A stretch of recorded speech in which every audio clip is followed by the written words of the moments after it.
The Dummy That Lived. In all Fairyland there is no more mischievous a person than Tanko-Mankie, the Yellow Ryl. He flew through the city one afternoon, quite invisible to mortal eyes, but seeing everything himself, and noticed a figure of a wax lady standing behind the big plate glass window of Mr. Floman's department store.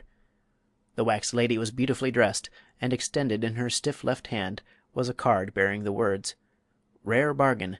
This stylish costume imported from Paris. Former price $20. Reduced to only $19.98." This impressive announcement had drawn before the window a crowd of women shoppers, who stood looking at the wax lady with critical eyes. Tanko-Mankie laughed to himself the low, gurgling little laugh that always means mischief. Then he flew close to the wax figure and breathed twice upon its forehead. From that instant the dummy began to live, but so dazed and astonished was she at the unexpected sensation that she continued to stand stupidly staring at the women outside and holding out the placard as before. The Ryl laughed again and flew away. Anyone but Tanko-Mankie would have remained to help the wax lady out of the troubles that were sure to overtake her, but this naughty elf thought it rare fun to turn the inexperienced lady loose in a cold and heartless world and leave her to shift for herself. Fortunately, it was almost 6 o'clock when the dummy first realized that she was alive, and before she had collected her new thoughts and decided what to do, a man came around and drew down all the window shades, shutting off from view the curious shoppers. Then the clerks and cashiers and floor walkers and cash girls went home, and the store was closed for the night, although the sweepers and scrubbers remained to clean the floors for the following day. The window inhabited by the wax lady was boxed in, like a little room, one small door being left at the side for the window trimmer to creep in and out of. So the scrubbers never noticed that the dummy, when left to herself, dropped the placard to the floor and sat down upon a pile of silks to wonder who she was, where she was, and how she happened to be alive. For you must consider, dear reader, that in spite of her size and her rich costume, in spite of her pink cheeks and fluffy yellow hair, the lady was very young, no older in reality than a baby born but half an hour. All she knew of the world was contained in the glimpse she had secured of the busy street facing her window. All she knew of people lay in the actions of the group of women which had stood before her on the other side of the window pane and criticized the fit of her dress or remarked upon its stylish appearance. So she had little enough to think about, and her thoughts moved somewhat slowly, yet one thing she really decided upon, and that was not to remain in the window and be insolently stared at by a lot of women who were not nearly so handsome or well dressed as herself. By the time she reached this important conclusion it was after midnight, but dim lights were burning in the big deserted store, so she crept through the door of her window and walked down the long aisles, pausing now and then to look with much curiosity at the wealth of finery confronting her on every side. When she came to the glass cases filled with trimmed hats, she remembered having seen upon the heads of the women in the street similar creations, so she selected one that suited her fancy and placed it carefully upon her yellow locks. I won't attempt to explain what instinct it was that made her glance into a nearby mirror to see if the hat was straight, but this she certainly did. It didn't correspond with her dress very well, but the poor thing was too young to have much taste in matching colors. When she reached the glove counter she remembered that gloves were also worn by the women she had seen. She took a pair from the case and tried to fit them upon her stiff, wax-coated fingers, but the gloves were too small and ripped in the seams. Then she tried another pair, and several others as well, but hours passed before she finally succeeded in getting her hands covered with a pair of pea-green kids. Next she selected a parasol from a large and varied assortment in the rear of the store. Not that she had any idea what it was used for, but other ladies carried such things, so she also would have one. When she again examined herself critically in the mirror, she decided her outfit was now complete, and to her inexperienced eyes there was no perceptible difference between her and the women who had stood outside the window. Whereupon she tried to leave the store, but found every door fast locked. The wax lady was in no hurry. She inherited patience from her previous existence. Just to be alive and to wear beautiful clothes was sufficient enjoyment for her at present, so she sat down upon a stool and waited quietly until daylight. When the janitor unlocked the door in the morning the wax lady swept past him and walked with stiff but stately strides down the street. The poor fellow was so completely whuckered at seeing the well-known wax lady leave her window and march away from the store that he fell over in a heap and only saved himself from fainting by striking his funny bone against the doorstep. When he recovered his wits she had turned the corner and disappeared. The wax lady's immature mind had reasoned that, since she had come to life, her evident duty was to mix with the world and do whatever other folks did. She could not realize how different she was from people of flesh and blood, nor did she know that she was the first dummy that had ever lived, or that she owed her unique experience to Tanko Mankie's love of mischief. So ignorance gave her a confidence in herself that she was not justly entitled to. It was yet early in the day, and the few people she met were hurrying along the streets. Many of them turned into restaurants and eating-houses, and following their example the wax lady also entered one and sat upon a stool before a lunch counter. "Coffee and rolls," said a shop girl on the next stool. "Coffee and rolls," repeated the dummy, and soon the waiter placed them before her. Of course, she had no appetite, as her constitution, being mostly wood, did not require food, but she watched the shop girl and saw her put the coffee to her mouth and drink it. Therefore the wax lady did the same, and the next instant was surprised to feel the hot liquid trickling out between her wooden ribs. The coffee also blistered her wax lips, and so disagreeable was the experience that she arose and left the restaurant, paying no attention to the demands of the waiter for 20 cents, mum.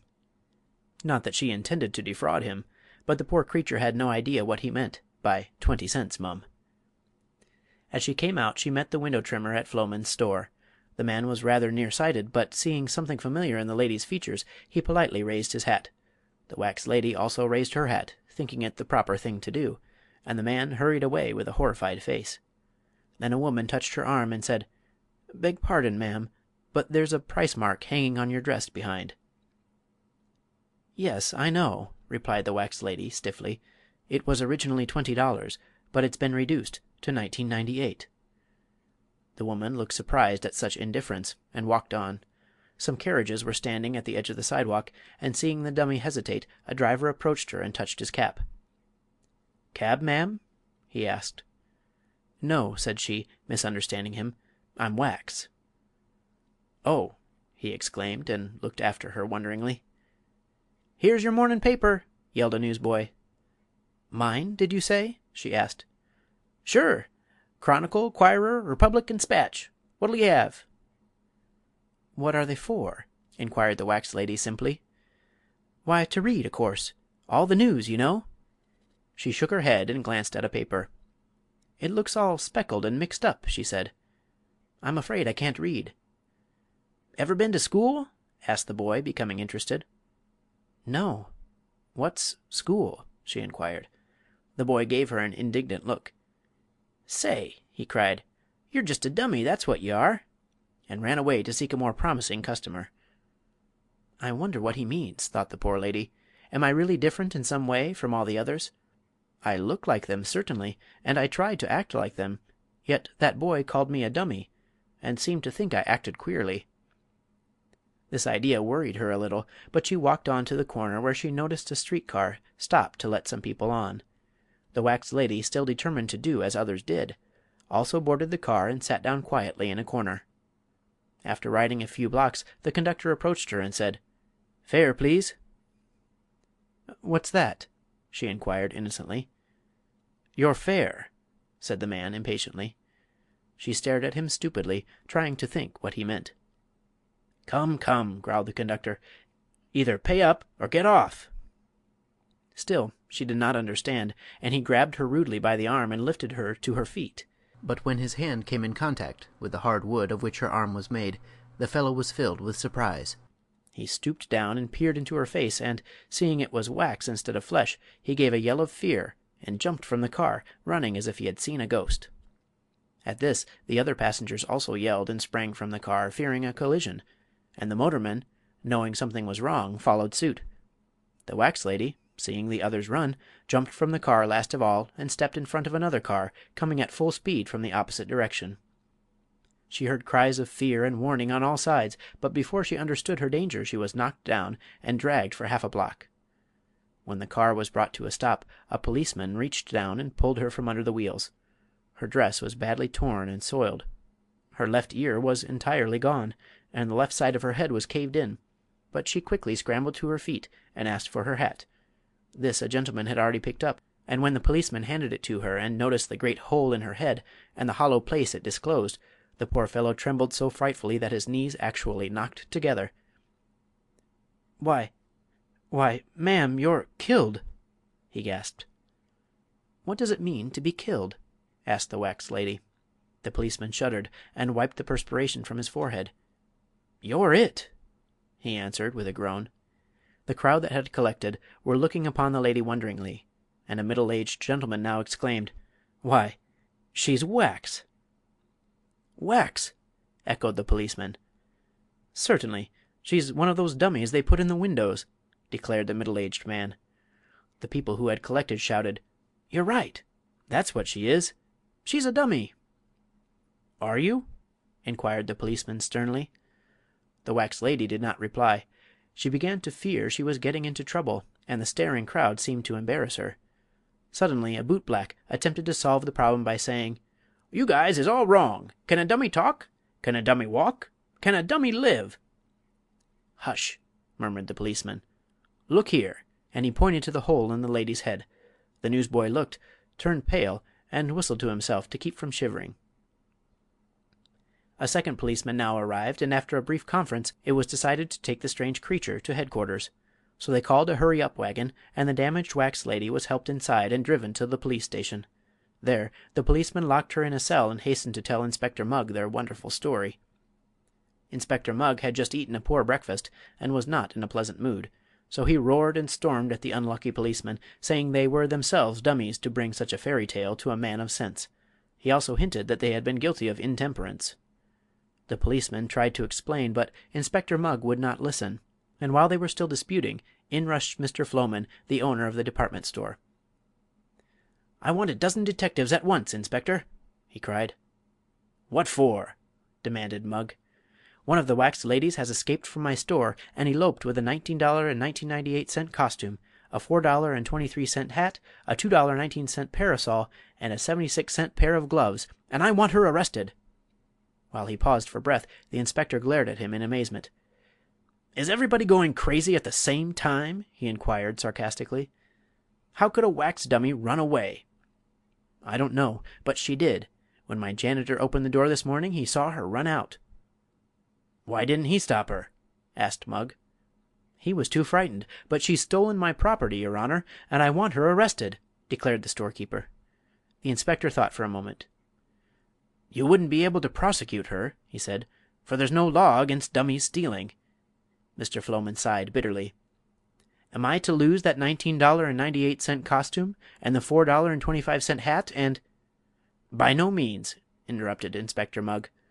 "The police of this city are ever prompt to act in defense of our worthy citizens. We have already arrested the wax lady, and she is locked up in cell number 16. You may go there and recover your property if you wish, but before you prosecute her for stealing you'd better hunt up a law that applies to dummies." "All I want," said Mr. Floman, "is that $19 and 98 costume and—" "Come along," interrupted the policeman. "I'll take you to the cell." But when they entered number 16 they found only a lifeless dummy lying prone upon the floor. Its wax was cracked and blistered, its head was badly damaged, and the bargain costume was dusty, soiled, and much bedraggled. For the mischief-loving Tanko-Mankie had flown by and breathed once more upon the poor wax lady, and in that instant her brief life ended. "It's just as I thought," said Inspector Mugg, leaning back in his chair contentedly. "I knew all the time the thing was a fake. It seems sometimes as though the whole world would go crazy if there wasn't some level-headed man around to bring 'em to their senses. Dummies are wood and wax, and that's all there is of 'em." "That may be the rule," whispered the policeman to himself, "but this one were a dummy as lived." End of The Dummy That Lived. Recording by Matthew Reese, Davenport, Iowa.